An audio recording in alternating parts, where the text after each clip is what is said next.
So I promised you a conversation about absolute and relative poverty, and I am here to deliver, but I am also here to say, I don't study this stuff, bro.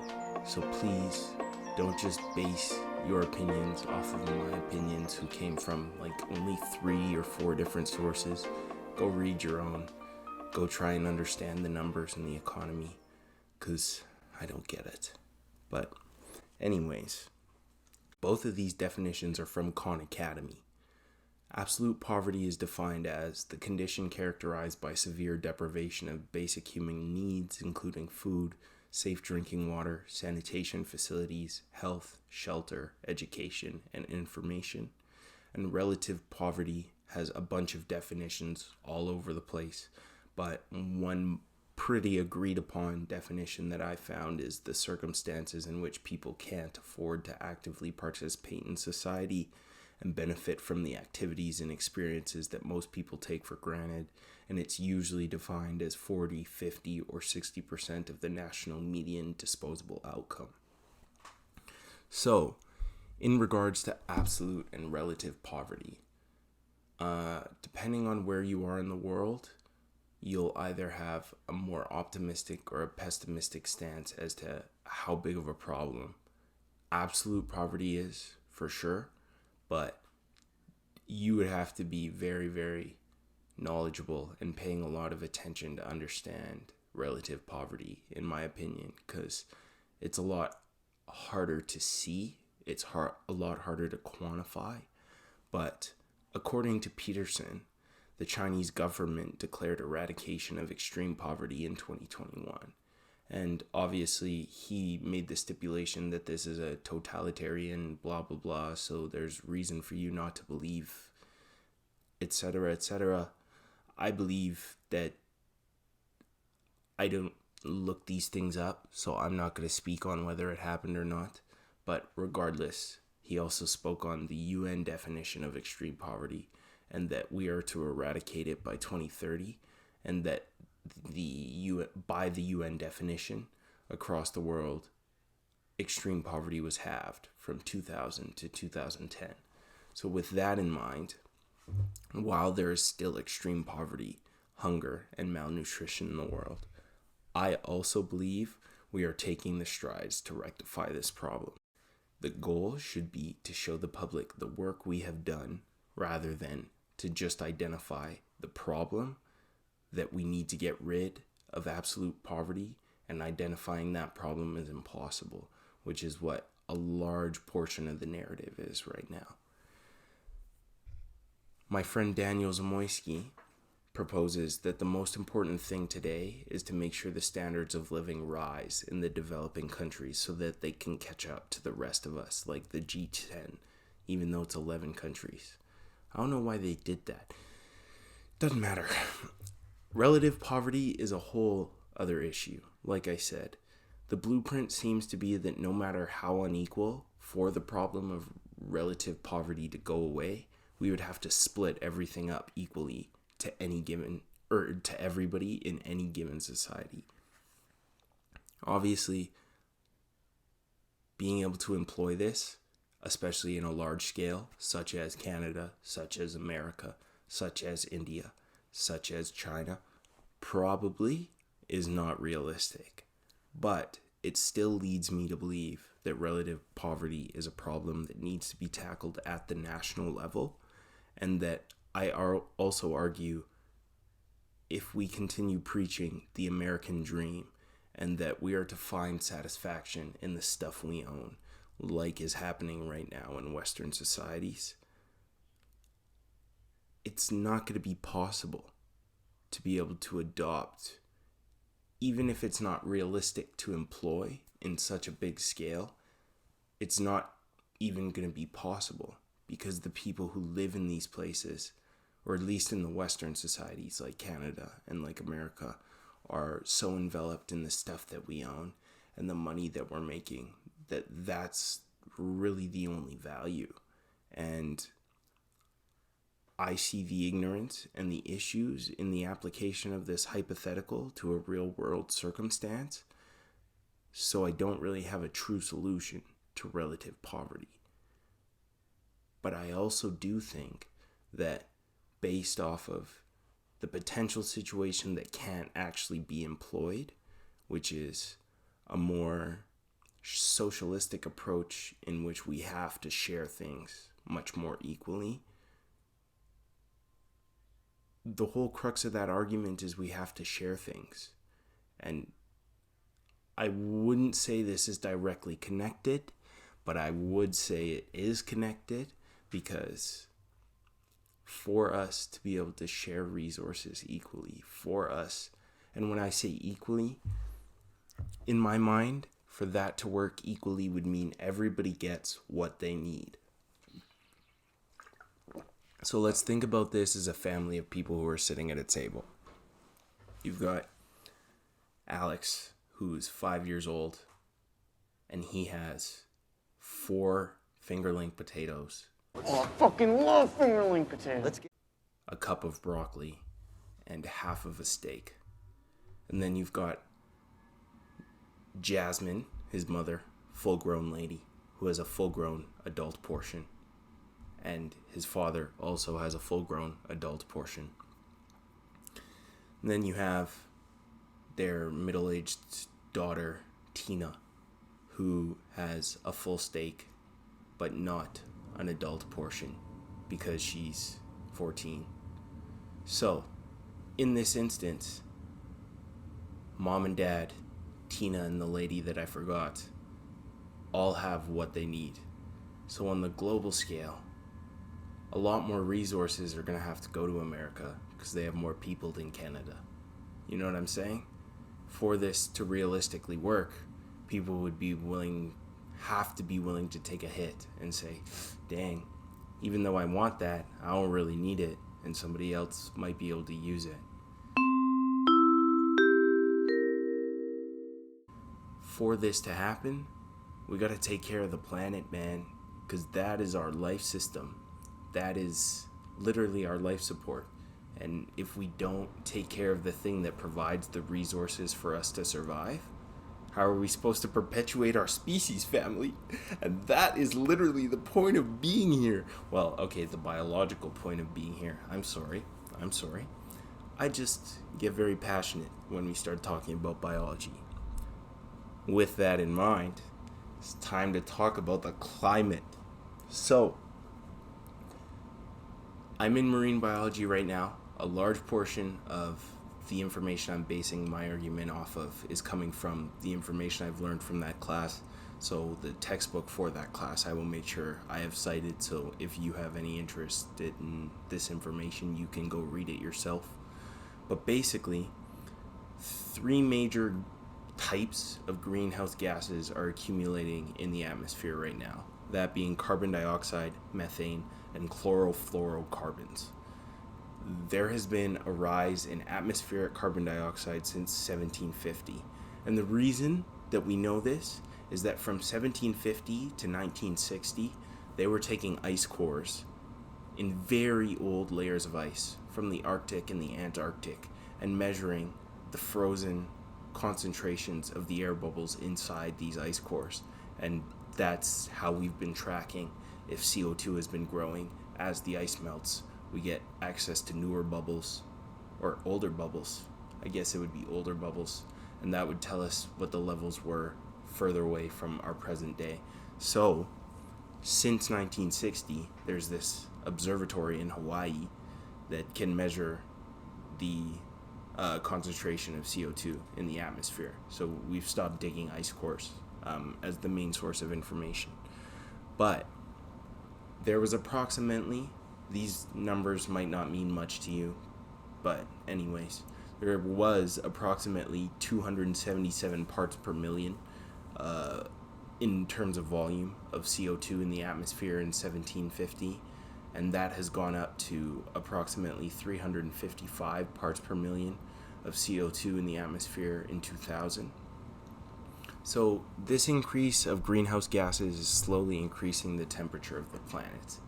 And what I've learned from my conservation biology classes and my biology classes in general is that if any of this is actually going to matter to any of you, you're going to need to understand like the pronounced effects of what's going to happen. And if I could give you one lesson, it's that everything on this motherfucking planet is connected. Every single thing. So, as the temperature of the planet increases, that's going to affect the circulation of the oceans. And you might be like, oh, who cares? What does circulations of the oceans do? Well, I can tell you that it mixes nutrients that are required for life. I can tell you that it keeps the wind, it affects the winds, and it affects the tides, the seasons. All of that is interactions between the moon, the sun, the planet, and the temperature of the water.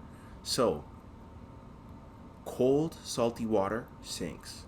Hot, fresh water rises. As the temperature of the planet gets warmer, a majority of the cold water currents that we need to keep the circulation of the mixing of the water of the entire planet is going to be affected. One big example of this is the Gulf Stream, which is this huge current off of the Pacific coast of North America. And warm water gets supplied to this current off of the equator. And it goes all the way up to this bay in Nova Scotia, where it gets super cold and there's icebergs up there. So the water is getting super salty from an iceberg melting and gets cold from the fact that ice is, cold. So that cold water is denser than the warm water that's coming up, starts floating under, and it goes in the southwards direction. That's the Gulf Stream. You're welcome. I just explained that to you for no reason. Anyways, if this type of mixing slows down, it could result in less nutrients for the plankton. So the plankton that live in the top layers of the ocean, most of them are phytoplankton, and they photosynthesize, and it's great. Woohoo! And they supply lots and different types of marine protein. And you might be like, well, who cares about the marine protein? Well, if you like fish, you do, bro. If you don't like fish, but you like animals that eat other fish, you do, bro. And if you want to, eat sustainably, you probably care a little bit. So I'm going to keep giving you my argument. Anyways, as the plankton have less nutrients, since the mixing of the water is slowing down, since the water is warming up, that's going to cause them to die and then float to the bottom of the ocean and decompose because they're like dying. This decomposition process, it uses up the oxygen in the water, and that causes dead zones. And you might be like, who cares about the dead zones? Well, family, if you want fish that aren't toxic, if you want fish that can actually survive, if you want fish that are happy and healthy in a world that's happy and healthy, the dead zones got to be a lot smaller, a lot fewer than the live zones in the oceans. And the way we're acting is not in conjunction with people who want to decrease dead zones and keep the oceans and the world alive.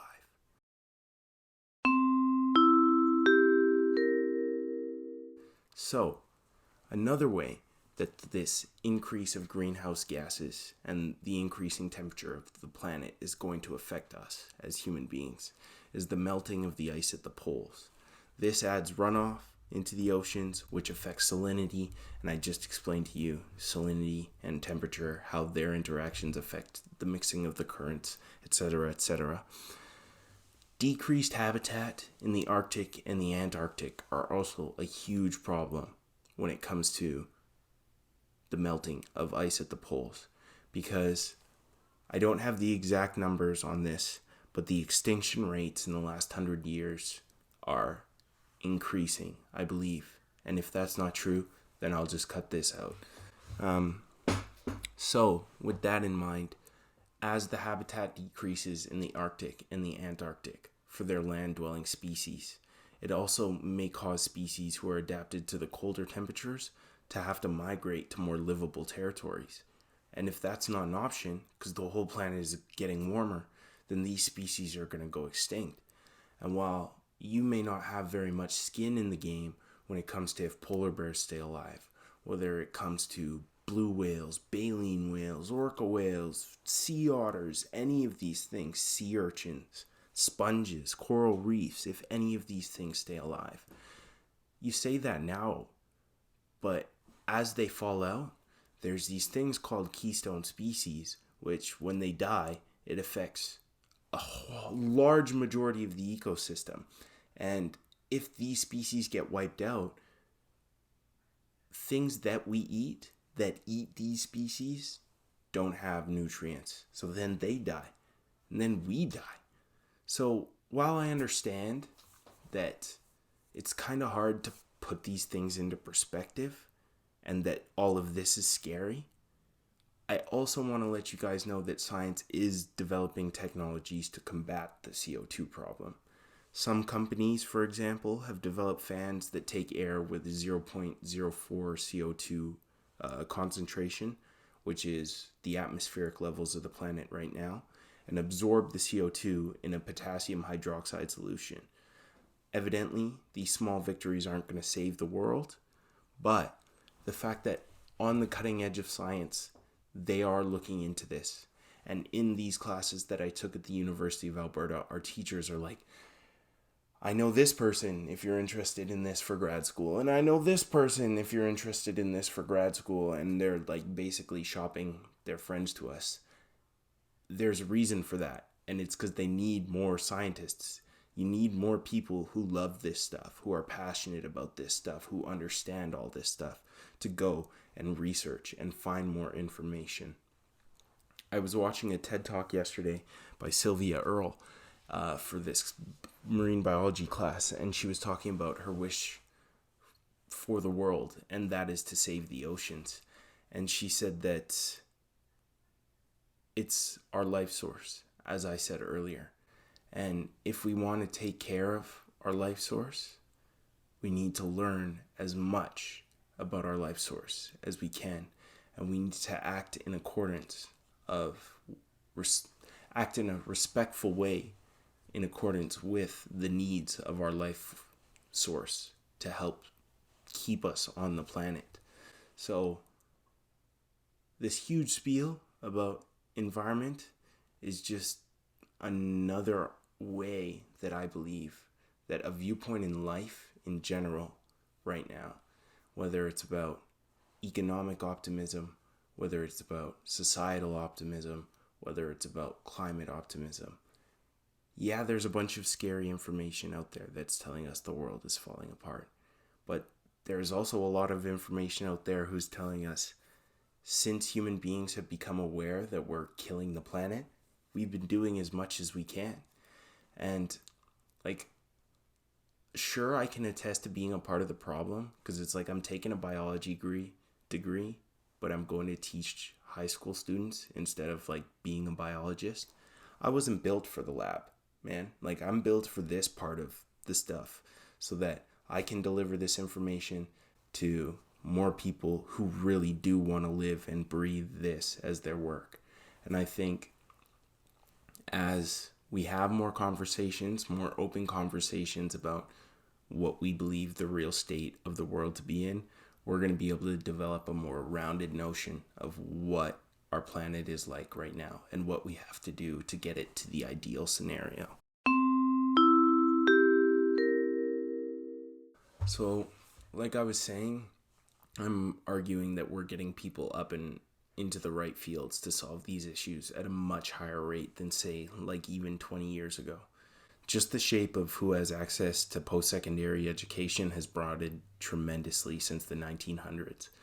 When we're talking about like 1910, and it's just white dudes, rich white dudes who are getting degrees and making the real money and helping advance the fields of science and psychology, etc., etc., we're not going to develop as quickly. Now, I'm not saying that our fight for civil rights, that our fight for equality, gender equality, what the mahech is it called? The right for people to sexually identify however they want, free of discrimination, etc., etc. I'm not saying those fights are over, but what I'm saying is, as they've been more accepted into the streamlined Eurocentric education view, we've been able to put more viewpoints into high society, into educational communities, and that's driving our technological and informational evolution as a species forward. And I think that's phenomenal. And it's just going to keep getting better because, I don't know, I have that viewpoint, and you're allowed to disagree with me, and if you have information to show me otherwise, then I would love to look at it. But I just think the world's in the right place right now. I would also argue that all this negative media is alerting more of society to these problems and what we can do to combat them. Because while it is fear-mongering and it's like, greenhouse gases, the Earth's going to explode tomorrow, the polar bears have no homes, the bees are falling apart, we don't know what to do. It's also, we do know what to do. It's just we need more people to do it. And showing all that scary is getting people off the couch and into the places where they need to be. Like, I would say that my portion in it is to educate people to become the biologists, the chemists, the physicians. No, that's a doctor. Physicists, there's the word. To solve these problems. And they're going to go and change the world. So, to wrap up, do I think we have a rational reason to be optimistic?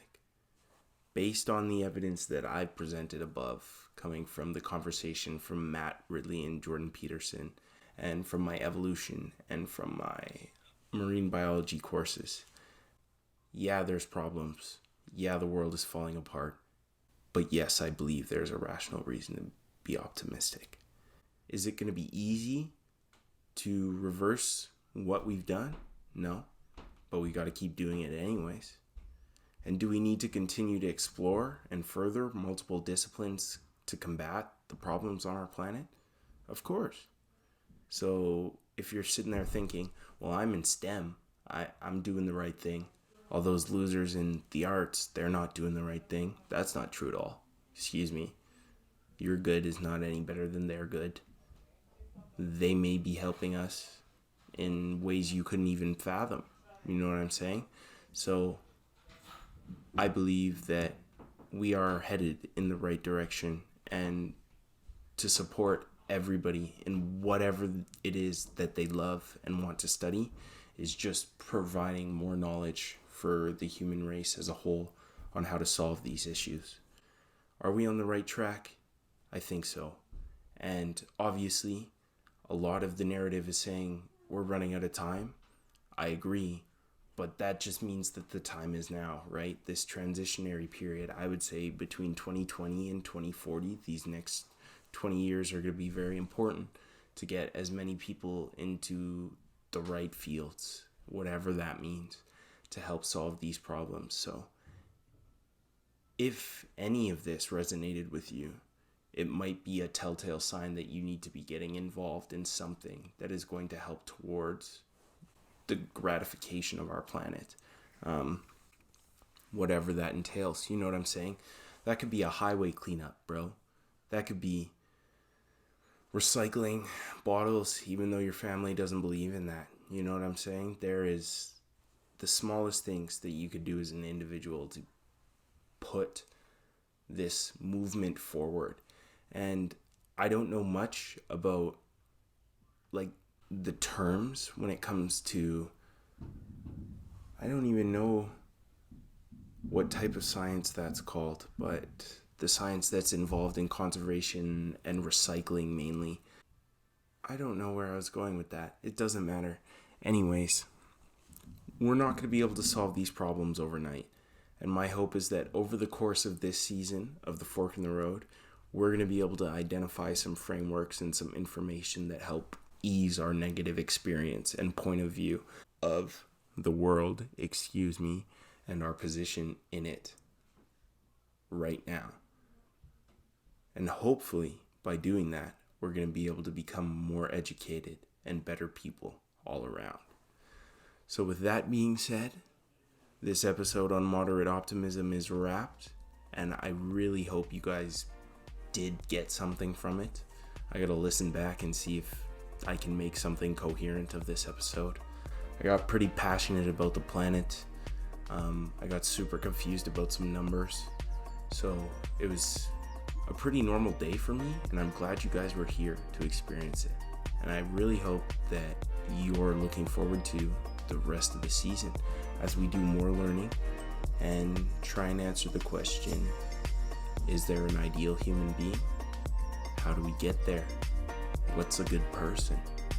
And more. So thanks for listening, and I'll talk to you guys later. Bye.